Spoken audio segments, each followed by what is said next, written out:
you talk a little bit about starring Raconteur, and then maybe talk a little bit about how you guys came to Cocaine Cowboys, how you decided to make that film? Sure. So Billy and I met in TV production class in 9th grade, middle school, and our teacher kind of recognized both of us had kind of a similar, I guess, way of thinking, so she put us together. So we started working together, and we made a bunch of short films in high school. We both went to the University of Miami, and while we were at the University of Miami, we heard about this case out of Gainesville with the University of Florida. It's about a stripper who had claimed she was raped at a fraternity house, and that became our first documentary, which was Raw Deal, A Question of Consent. We started work on it in January of 2000. We shot in like April, May, and June, edited July, August, September, and literally 1 year later, it premiered at Sundance. And I think at the time we were the youngest filmmakers ever invited to Sundance, the only ones ever from South Florida. And so that's how Raconteur started. And then we made Cocaine Cowboys. And I mean, you grew up in Miami, and you both grew up. So what? Well, we went to Sundance, and with Raw Deal, and it was on the front page of the New York Post, and we got a lot of tremendous attention and publicity for it. And it was a really great year at Sundance. Hedwig was there.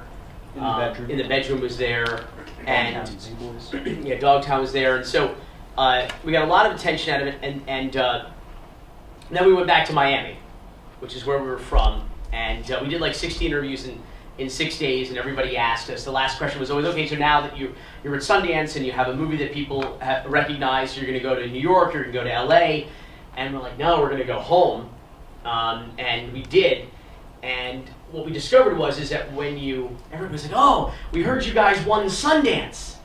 And I'm like, no, actually, we didn't win anything at Sundance. We didn't even, not so much as an audience award, actually. And but we had gotten a lot of attention. And what we realized is that you go into Washington Mutual Bank, which existed at the time, and you go in with your New York Post cover story and try to endorse the back of it, and they don't cash it. At WAMU. So we were like, well, wait a second. This is we just won Sundance. What the hell did we win?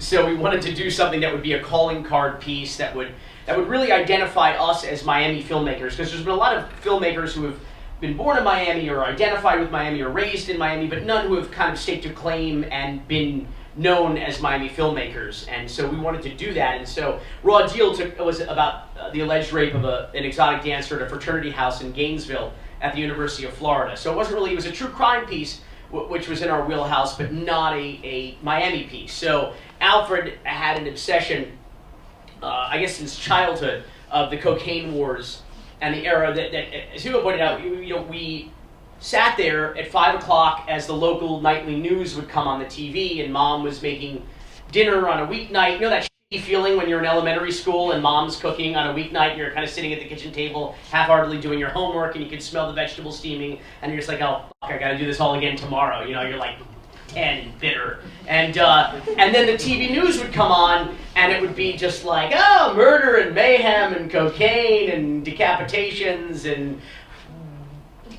violent shootings in shopping malls, and this is what we grew up with. And night after night, it doesn't really add up. But then we were decided to do Cocaine Cowboys, and so we make the movie, and we're sitting there with like 14 hours of local news footage, and it's basically our whole childhood condensed into these screeners of archival footage. And as far as the characters are concerned, the people in the movie, Sam Burston, the attorney, went to prison for about 3 or 4 years. He's out now living in Miami.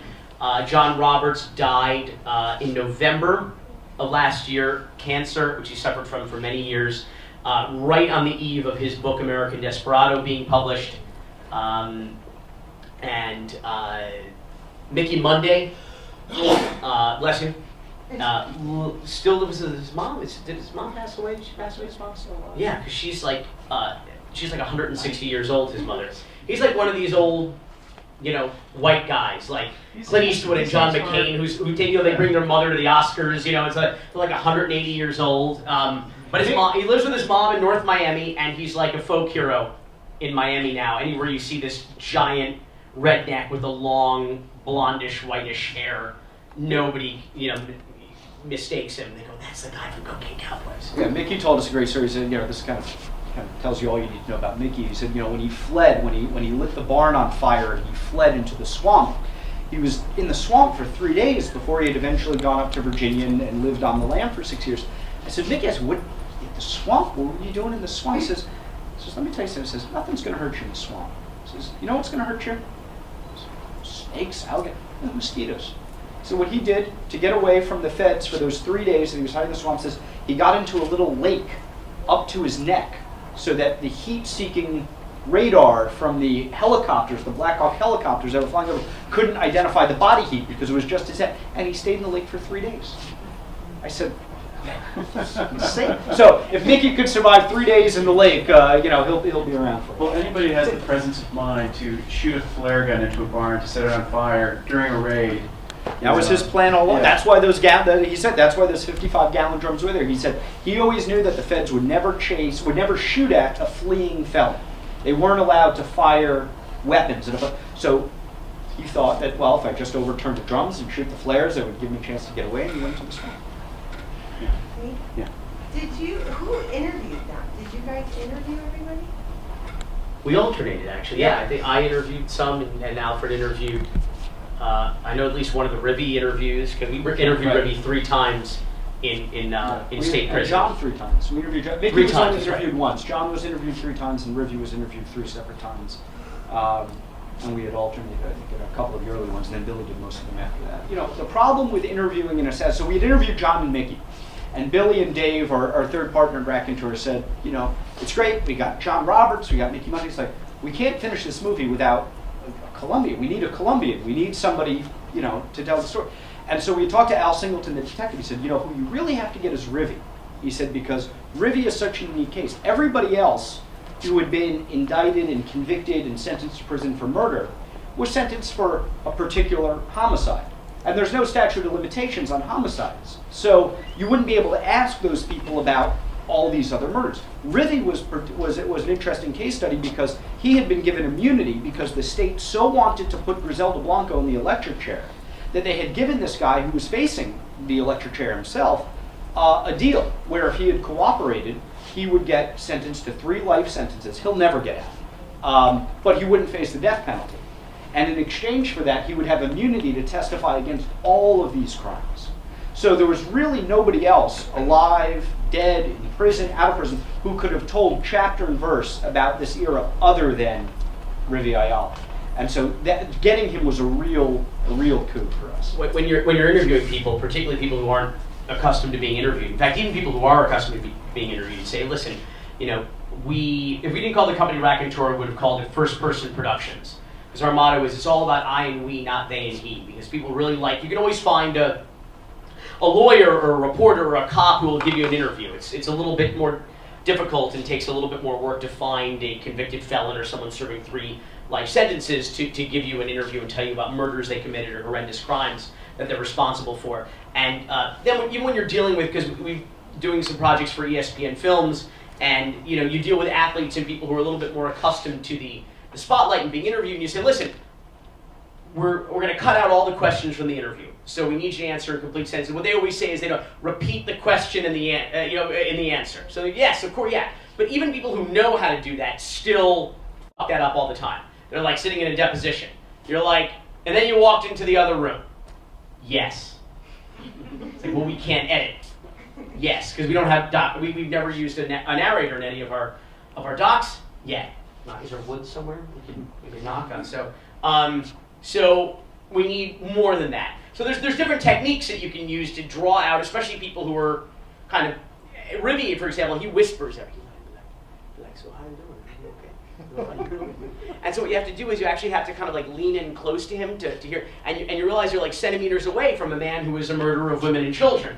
But it's kind of disarming, and you realize how he was so good at what he did. He was handsome, he was well-spoken, he was quiet, so you had to kind of, get in close to him, and then boom, there's a Mac 11. There's 70 rounds in 3 seconds in your, pelvis. So he was just that kind of character. And so it would be like, yes, no, yes. Now how do you get someone to say that? So There's a few techniques. One of them is to play deaf. Well, this is a documentary 101 here. But like you're gonna play deaf, like I can't hear you. Well, great technique is to play dumb.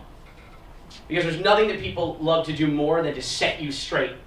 Especially if you're gonna be like their official biographer or whatever. And so it's be like, so then that's when Miguelito went in with the 9mm and shot Lorenzo? No. That's not what happened at all. What happened was, I walked in with the Mac 11, and then you get like a 15-minute story, because I'm a fuck up, and I don't know what actually happened, so you gotta set me straight. So those are just ways that you have to kind of draw people out of their shell, if you will, and get them to tell you the whole story. Ribby has an incredible memory. He remembers sights, smells, wardrobe, what cars they were driving, what, ammo they used. He's an incredible storyteller.